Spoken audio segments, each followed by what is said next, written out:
of moderating this panel. As you can see, it's called AI Revolutionizing Telecom through Cooperative Innovation. And so thank you all so much for being here at the show. We really appreciate it, and it's great to see so many of you out here for our panel. So now I'm just going to turn it to our panelists. If you could all introduce yourself, who you are, and say a little bit about your company.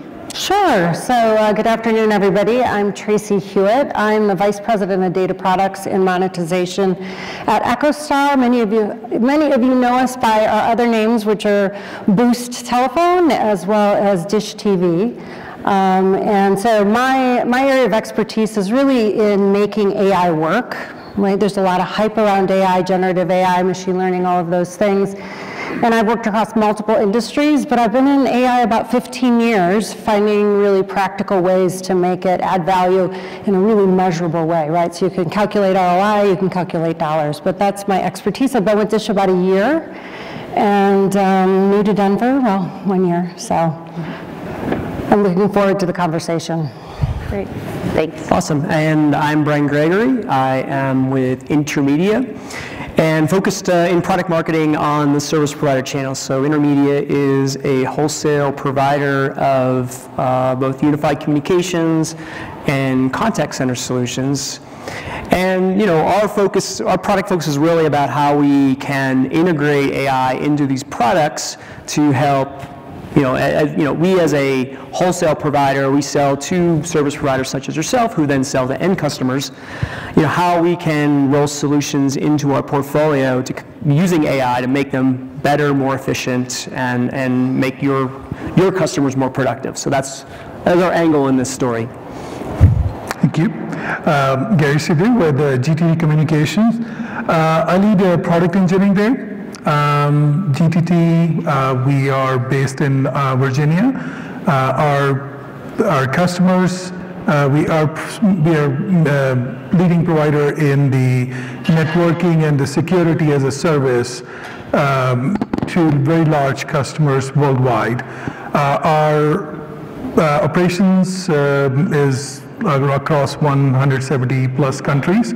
That's our focus, and our mission is to build provide to our customers and the application the connectivity, secure connectivity to the data. As part of our platform, we just relaunched our platform called Envision, which connects the core to edges and to the cloud, and using a lot of data as the network is happening. Using AI in that space is definitely a big part of our interest, and happy to share our learning. Great. And I'm Adam Weiner. I'm the Vice President of Technology at Granite. We are a North American CLEC and MSP focused primarily on improving the quality of experience, delivering managed services and technology through both hard and soft products that involve AI that we'll be talking about today. Great, thank you all so much. And I'm excited for the panel because we have a different business models on the panel, different people to talk about this topic. And Tracy, you said that there's so much hype around AI, and that's so true. Even just today, I think in every panel we've touched on AI. So maybe we can differentiate ourselves by going a bit deeper. But we see it everywhere. We see it today. We see it in the news, especially this past year. Everywhere you go, it seems like everyone's talking about AI. And so I thought it would be helpful to do a bit of a table setting question. We've heard a lot about AI. I think when you hear the news, a lot of it is the consumer-facing tech programs like ChatGPT. And I don't think people are as familiar about how that's working more in the telecom sense or in other parts of the field. So maybe Adam, will start with you. Sure. Could you talk about the biggest differences in what we mean when we're talking about AI in tech, AI in telecom, kind of give us a little bit of a background before we dive in? Of course. We'll start with the similarity maybe, where there is a focus and use for generative AI improving the customer interaction, whether it's I need my bill, I need this or that, being able to interface with a system that's enhanced with some sort of intelligence is definitely something that telecom is doing. The differentiators on the more technical system side, and maybe Gary can comment on this as well, is twofold. One, how does Telecom enable AI? There are some technical challenges with AI data payloads and how they work versus how we design the internet. Things like packet spraying, where you can use 2, 3, 4 connections all at the same time, have that data received out of order, and not impact the quality of the AI workloads. Or there are things like Ultra Ethernet that are coming into play there. And then on the traditional telecom side, it would be more, how do we use information and identifiers to improve the resiliency, reliability, and quality of the network. So this might be identifying possible congestion events ahead of time and rerouting customer traffic around that, or working cooperatively with other service providers to mitigate customer impact in those situations. Great, thank you. Anyone else? Anything to add to that? Network is our biggest asset for any telcos. Obviously, everybody's using AI to bring the efficiencies. So is ChatGPT, right? Bringing the efficiencies. ChatGPT generally focus on the content generation for us. It's about how can we get the network optimization story with it. One of the interesting angles they both can overlap is how do I humanify my network? Meaning, how do I get simple thing? How many sites I have? What's running on that site? What's the hardware on it? It's and those kind of things. We could leverage large models and integrate the large model with our own models to bring the network data, humanify it. Customers can understand. And telecom can get a bit challenging. We are notorious for our own acronyms, those kind of things. Everybody has that, every telco. But some of the technologies is generally very technical. Like, if somebody wants to, if I ask, hey, what's happening with BGP flapping? It's kind of hard, like for me as a layman, if I have no idea about network. That's where ChatGPT, so integrating our models with the large models, so you can not only tell your network story, and customers can understand. So it becomes, it's easier for customer to do business with us, right? Even if you're not technical.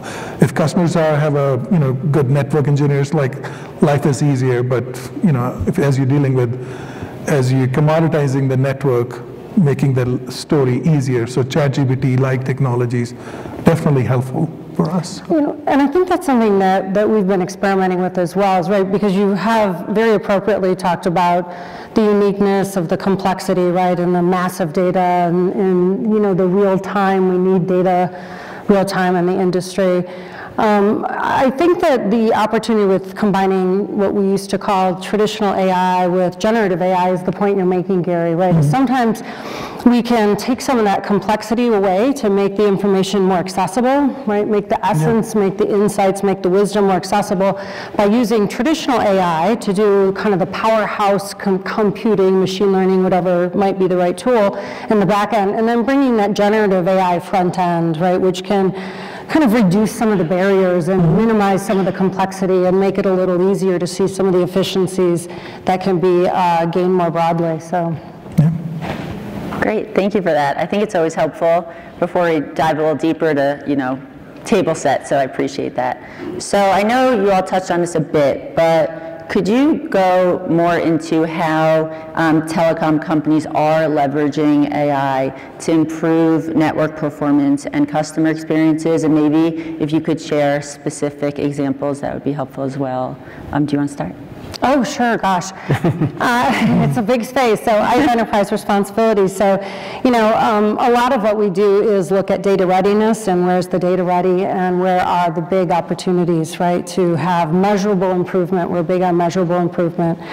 And so we work really across the entire ecosystem. So everything from using both traditional AI in terms of predicting loyalty and managing customer loyalty, as well as sentiment and all those things that we care about in our customer experience, Combining that, right, we can score customers in real time using traditional methods, and then using generative methods, generative AI methods have the ability to kind of come to a more rapid resolution for those people. So we use it definitely in our customer facing side, but in terms of network operations, in many ways it's similar, right? You look for where are the mountains of unstructured and structured data. So the unstructured data is like text, right? Comments that people write in, and then the structure to the values we're familiar with, and then find ways to make all of that more easily accessible and usable and consumable and easier to see trends and forecasts, right? So, gosh, it's a big question. I'll let my colleagues jump in, but it's, follow the data and look for data readiness, and there's usually a great opportunity. Yeah. Do you guys want to take it from more of a traditional telecom view? I'll take it more from a customer-facing view. Sure.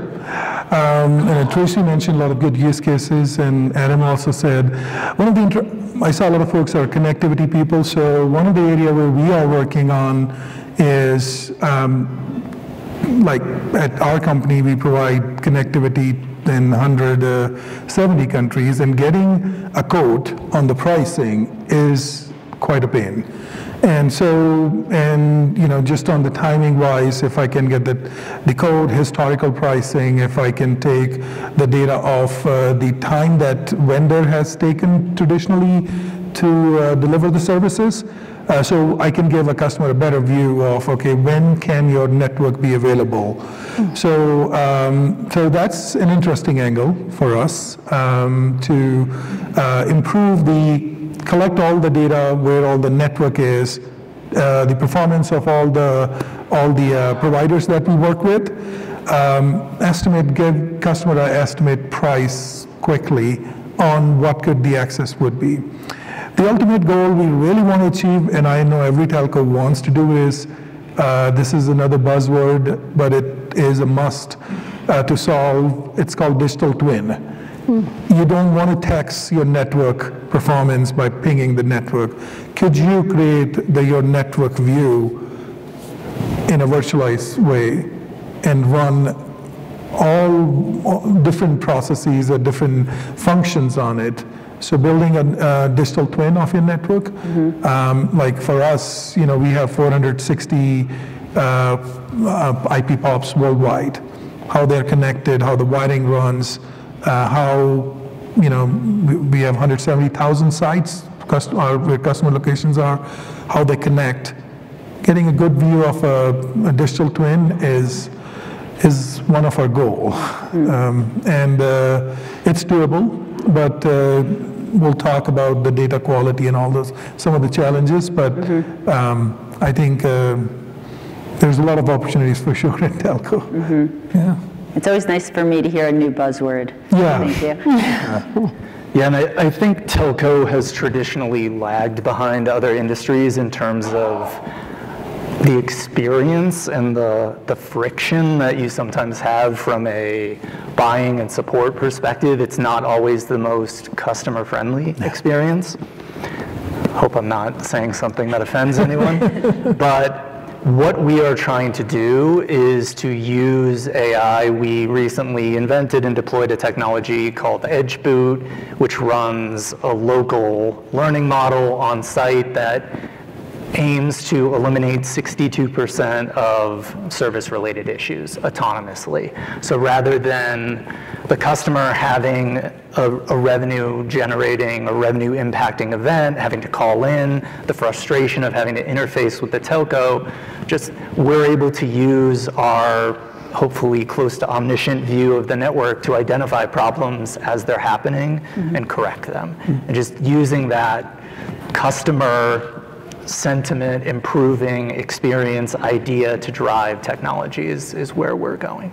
Great. I think that sentiment analysis I think that's a fascinating topic. I think I've heard it mentioned twice here already, and just the ability to analyze, and we all have contact centers, we're all taking customer care calls, the customers that we're selling to are doing the same thing. But sentiment is such a fascinating topic, just in the ability to use AI to gather the information that happened in that call, look at the transaction, how the rep was reacting with the customer, what the feedback was there, and then score that up and determine based on just the tone of the voice or the interaction in that transcription, was this a successful interaction or not? And if it wasn't, what should you do about it, right? If it crosses a certain threshold, then you move that to a higher level supervisor or another person in the organization, and maybe go back and go back to that customer and try to engage with them and find out what's wrong and maybe turn that negative experience to a positive one. So you just think about the ability in a contact center with thousands of calls taking place, the ability to find those needles in the haystack using AI, and then going back to that customer, talking to them, and maybe pulling that customer out of the fire where they were looking to leave, bringing them back and create a positive customer experience. I think there's a really powerful use of AI to just make your business better and more profitable. Yeah, and to follow up with you, Brian, do you have a perspective on some of the best practices for integrating AI into existing communication workflows for businesses that you deal with? Yeah, I mean, I think, and Tracy definitely could help out on this one as well. I mean, the whole idea in the contact center around using AI to take a long transcription of a phone call that's 5, 10, 15 minutes long, be able to succinctly bring all that together in a transcription, summarize that into a paragraph of what happened, and just have that be done and have that rep move on to the next call, as opposed to how it's done today, where the rep has to go from memory, figure out what was said, type in a very inexact way what they believe the call was about. It pulls the, if you just take the example of, say, that was a 5-minute call and the wrap-up time was a minute, right? Well, if you can eliminate that minute, you've created 20% efficiency in your contact center. Not only that, you have a better transcription of the call and the interaction. So you've kind of created a win-win with efficiency and just better information. Mm-hmm. Yeah. The other thing I would add to that is that it's also just typically in this kind of problem solving, it's really great to do A/B testing. So we will test a couple of different generative techniques, right, to summarize the calls and generate the recommendations, and then see which one really works better, right? Because that's the best way to know what your customers want, is this kind of commitment to innovation and discovery and testing, and you can do that really easily with these tools. They're nicely scalable for that. You could have kind of 2 different approaches running. The back end doesn't matter to the advisors. It doesn't change their experience, but it would change, and then it would change the customer's, and you could really run a test and say, gosh, this large language model approach produced recommendations that really, for some reason, resonated more with this customer than this this set of recommendations. So I just add on to what you're saying, right? It's all the efficiencies, but don't forget about the innovation as well. You can even innovate beyond just using an LLM, right? You can use 2 and go into market with different interventions and test them. So those are really helpful examples of the positives and the efficiencies that we're hearing with these services, but could some of you speak to the main challenges that telecom service providers face when they're deploying these AI solutions, and how can these obstacles best be overcome, in your opinion? Someone want to start us off? Sure, I can start. I would say training in general and the workforce understanding how to use AI and how to interface with AI and what it can and can't do. It's been sensationalized in the news, and I think there's this hyper focus around what it can enable us to do, but our workforce is not yet able to exploit it and use it appropriately now. I think there's an industry report that says about 92% of tech-focused workers need to be upskilled. And there are massive companies investing billions into workforce training and management.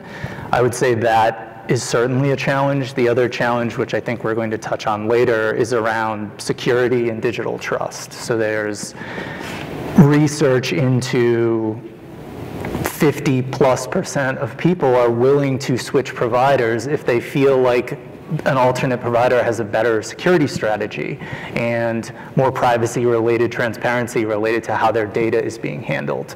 And AI, and specifically security in AI, is still a new frontier. So how to balance hyper-personalization, which is one of the benefits of something like ChatGPT. It learns who you are over time. How do you balance hyper-personalization with security and data privacy? They're antagonistic. Yeah, that's a really interesting answer. I like that your answer to the AI question is investing in people and in training, because I think a lot of time people get nervous that it's the opposite. So I think that's a really important perspective to bring, so thank you for that. Yeah.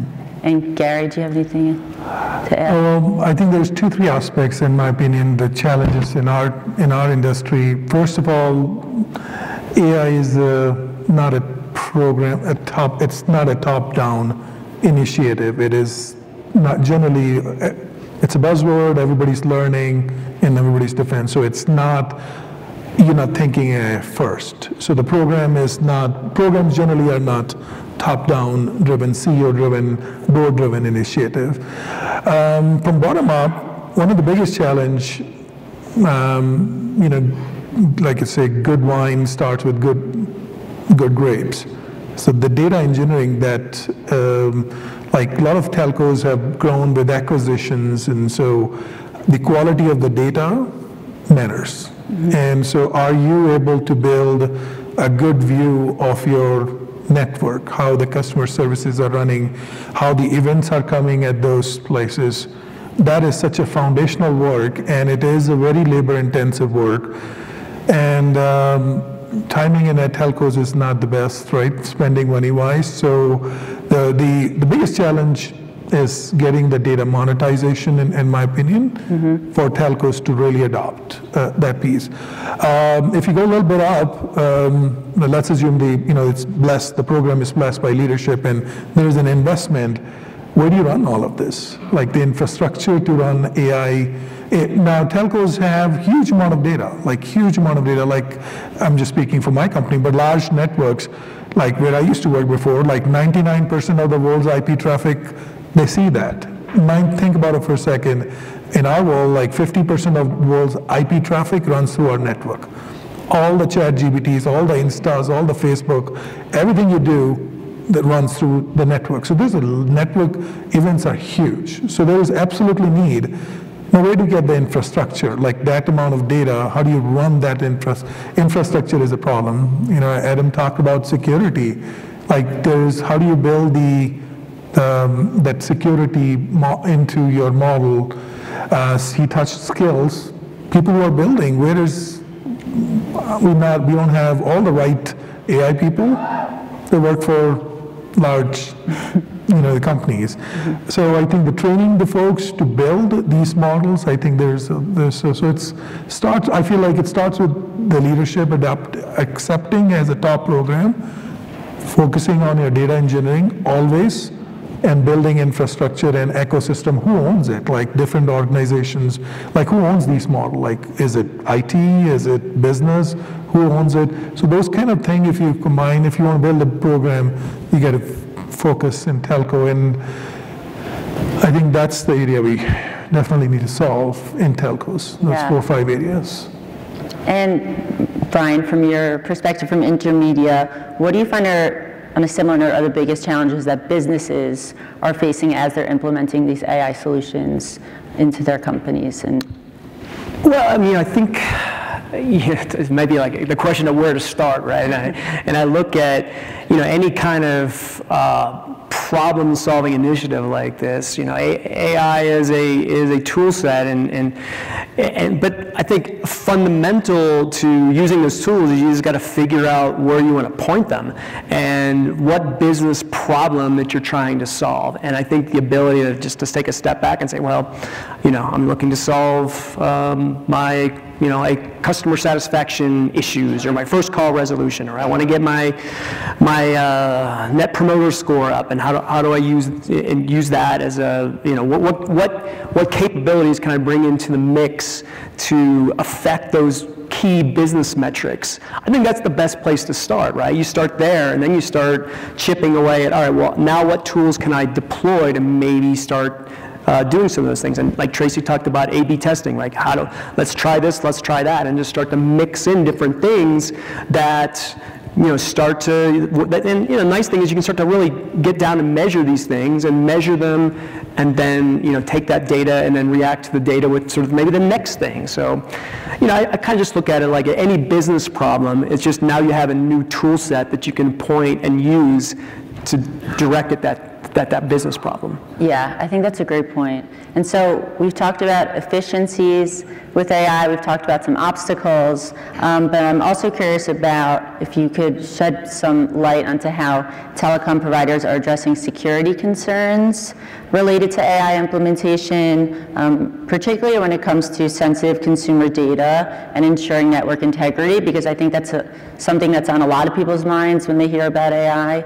And so if one of you wants to start, maybe Tracy, about the security concerns and how to best address them. I'm not the person from the company who really addresses the security concerns. We work with them very, very closely all the time, right? They've been great, great partners, but I'm going to have to pass to my colleagues. Sure. Someone else want to take that one?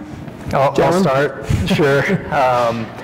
There's a few frameworks. Again, it's a new frontier. I think the OWASP Top 10, MITRE Atlas, there's a few different approaches to all of the different attack vectors within AI, but I think it really starts with having a transparent and clear mission statement when it comes to how you as an organization handle your customers' data.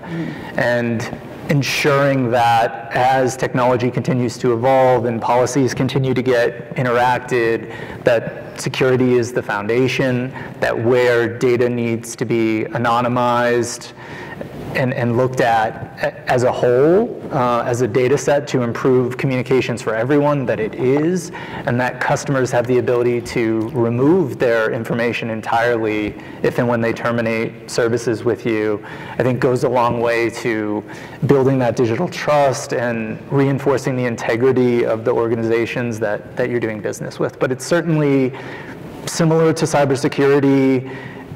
We're constantly leapfrogging vulnerabilities that folks find and ways we're able to improve security posture. I think that will continue with AI, but obviously we're dealing with complex systems that take, I think this year we'll see probably $1 billion model, maybe next year $5–10 billion model to train. We're talking about a massive cost to build and train these models, and ensuring that we're doing so safely and securely is something that is a hot topic in the industry right now. I think Adam touched really good points around security. Definitely, compliance shouldn't be, do I have to? You have to.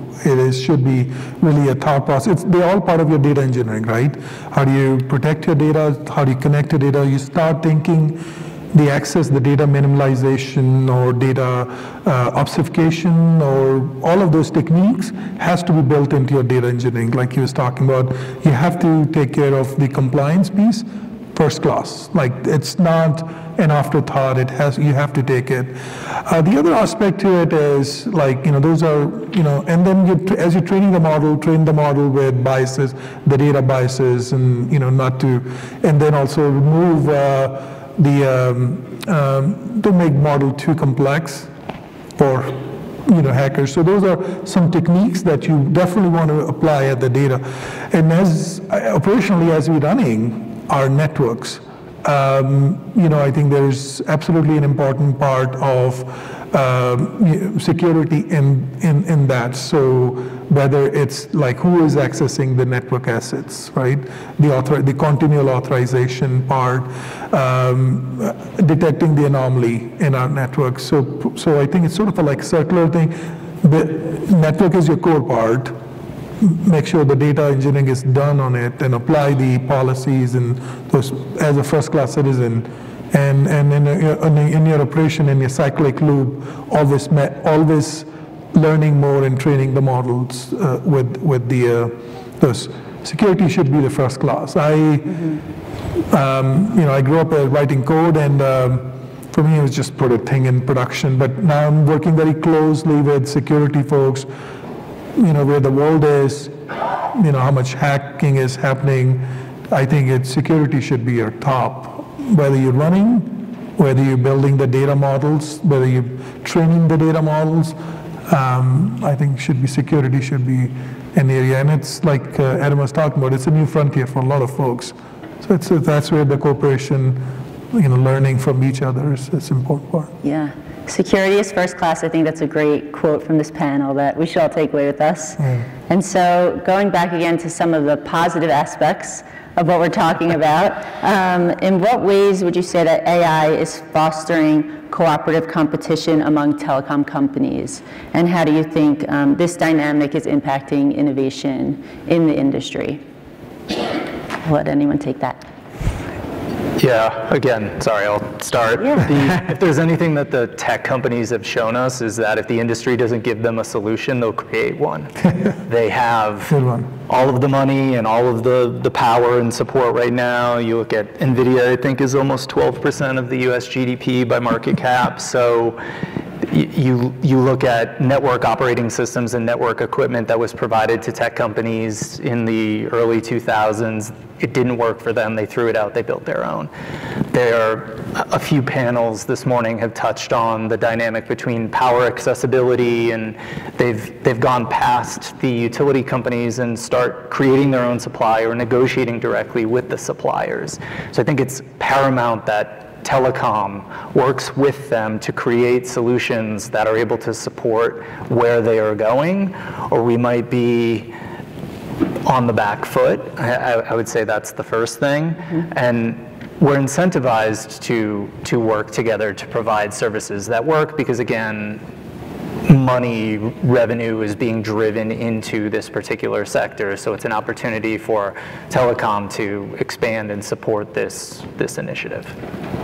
Well, I think Telecom has been most successful when they've created these sort of ecosystems where everyone's kind of on the same page, using the same, it's the same, maybe there's a core in the middle and there's vendors around it, but there's kind of a common theme. And I think over time, I think this technology is less than 2 years old. It's been longer than that, but certainly ChatGPT dropping 2 years ago, give or take. We're still discovering it, and I think over time the dust will start to settle, and there'll be more standards-based things, and there'll be some of the things that Gary's talking about in terms of data integrity and security. There'll be handoffs and things of that where it'll be more of an ecosystem and more of a standards-based kind of environment. I could easily see that taking place. Anyone else? Great. I have a couple more questions, but I forgot to say we'll take questions from the audience. So just keep thinking of your questions in the meantime. And so, Brian, I'll stick with you, and I know you did just touch on this, but looking ahead, are there other things that you wanted to add about how you see the role of AI in business communications evolving over the next few years? Whew. Another big question. Yeah, it's, I think, what popped into my head was the comedian Nate Bargatze. He's been on SNL playing George Washington, and they asked him this question, and he'd go, "Nobody knows." And I think that's the answer. Nobody knows. It's like, we're like 2 years into this sort of like wild, wild west of AI coming into our life and finding different pathways to make, obviously consumer benefits, but business efficiencies, and businesses are really screaming out for new and better solutions. I just think, bottom line is, flexibility is key. Like we as a cloud provider, today we leverage OpenAI as kind of the engine by which we use OpenAI to deliver a lot of the solutions that we deliver to end customers. Well, it might be somebody else in a year from now. It might be Anthropic or whoever, right? So it's just, the ability to be flexible, adaptable, because really nobody knows how this is going to take place. And, just having that ability to move with the market, I think, is key. If I may build on that point, because I think that's really important, is to try to maintain an agile footing, right? So you can pivot, you can try different things, agility in place so that you don't have to bet on Anthropic versus Llama or something, right? You don't have to make any decisions like that. You get yourself into a platform where you have the ability to try lots of things. I think that's key. That's one of our core principles. The other thing I would just suggest is just get started. It's one of those things you don't have to worry about it being the biggest value, opportunity, the most complex part of your business to solve. Pick something that you know where it can be small-ish, relatively speaking, right? Like we did something that saved 100,000 hours a year, right? That, it's not really very smallish, but it was kind of a more simple use case, right? And learn as you go. That's what we've been doing, and the learnings happen pretty quickly once you're doing it, once you're hands-on in the data, working with your security team, putting tools, we've been doing tools, putting tools in the hands of our field service people, and just kind of, measure everything, measure the impact, the output, and I think you'll be surprised where it leads you.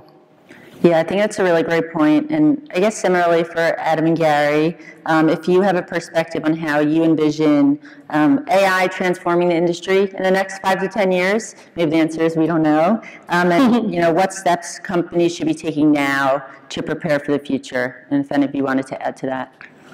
We were visiting NVIDIA data center in Bay Area.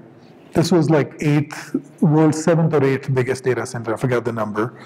And that data center had 1.6 petabyte GPU processing power. That's huge, and it's like only. And when I was going there, and I thought it would be Walmart supercenter size data center, which is probably 1/4 of this room, and that GPU, that capacity was 100% dedicated to NVIDIA. That's a lot of money just on the data center. So the technology is running really, really fast. AI is for real. The efficiencies people are seeing is for real. I think the suggestion is make sure the conversation is happening at the top. Like when you are working and building your programs, it should be a top-down conversation. Of course, you have to build up ground, but it has to be recognized as a top-down initiative. It's not like I'm just following the bandwagon. People are just following the bandwagon. It's going so fast, your current skilled employees may not be able to catch fast enough. The competition happening in Bay Area, amazing. So you got to make it first class part of your conversation and a top program as part of your conversation. Don't make it just on a side thing. Otherwise, you will be consumed, like he was talking about. These companies are how big these companies are and how fast they're scaling. It is amazing speed. It's actually very scary sometimes when you see that. To me, I was completely blown away. 1.6 petabyte GPUs processing power, ridiculous. Yeah. Yeah, I would say pick a concrete example that is small and contained at scale and introduce it to your business. An example would be, I met with my team last week. We needed to come up with a high velocity solution for a customer. We brainstormed a pretty technical service solution on the board, very complex, lots of systems interacting. Took a picture of it at the end on my phone, sent it to our learning model that we use. It understood the image, it described the system, it broke it down into component tasks. It then went to our Jira system, created user stories for all of those tasks, assigned them to the developers based on the skill set that they have. We're talking about a process that in a legacy IT environment, if you're designing charters and writing requirements, I mean, you could take weeks, months to do. We did in 30 minutes. So that's just a concrete use case of where you can show efficiency to your business and leadership. And the other piece that I would say is that we need to improve the quality of experience in general for the consumer from a telecom perspective. So something as simple, we have the benefit at Granite of being carrier agnostic. So something that customers have been asking us for years is, why don't you understand when this carrier is going to have construction, or this carrier has a more reliable service in this particular area, and looking at the total cost of ownership or the quality of that service that they're buying.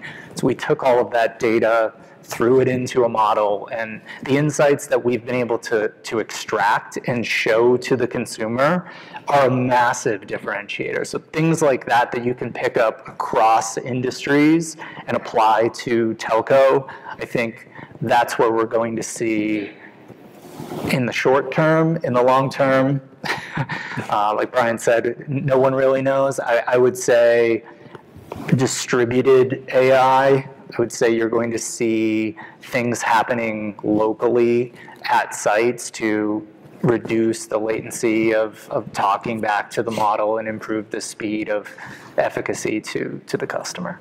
Mm-hmm. That's really great. Thank you. So we're coming to the end of the panel, and before I open it to the audience, I did just, if any of you or all of you wanted to take a moment just to talk about something that we didn't necessarily talk about on today's panel, if it's, perspective, advice, something you're excited about, something you're nervous about. I'm kind of giving to this question on the cuff, hope you don't mind. But if there's something that you just wanted to tell our audience today before we turn it over to questions. Someone want to start? Anybody? I always go first. One of my favorite quotes in AI is from the former chief scientist at OpenAI, Ilya Sutskever. He said, the next great programming language is English. And I think for a long time, business leaders have trusted technology folks, engineering folks to handle that piece of the network, and it's been generally this arcane, Gary talked about BGP flapping and route manipulation. It's been this thing that hasn't been understood by the business.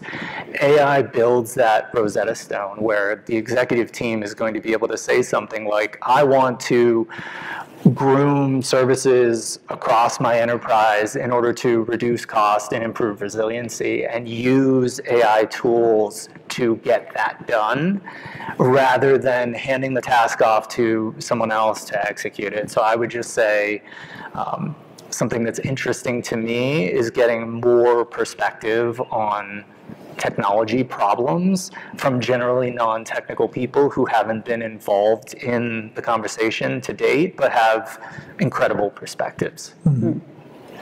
Yeah, I would add, I think you particularly as you're going to more your customer-facing roles, I think you have a unique opportunity to gain subject matter expertise and go out and talk to your customers. And all of us service providers are businesses like the businesses that we're serving, right? They probably have very similar problems.